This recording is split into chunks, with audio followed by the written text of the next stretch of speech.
Ee Mungu, tunakushukuru kwa zawadi ya jamii ya watu wako na ya wito wetu wa kimishonari.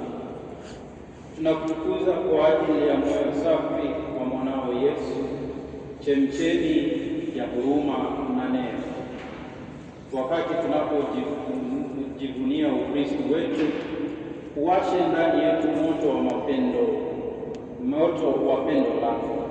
Tusaidie kufanya upya utumishi wetu, ili tuwe kila wakati tumewezwa kukaa katika neno lako lililo chanzo na msingi wa maisha na wito wa utume wetu.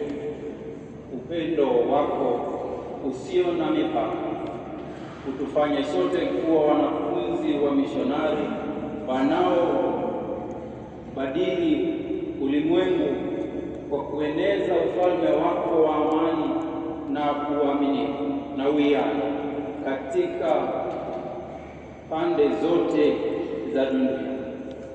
Kwa lolote tufanyalo pamoja na hawa wenzetu katika utume, lifanye kwa upendo wa kweli kama ulivyopenda wewe, na tunaomba hayo kwa njia ya Kristo Bwana wetu. Amen. Na baraka ya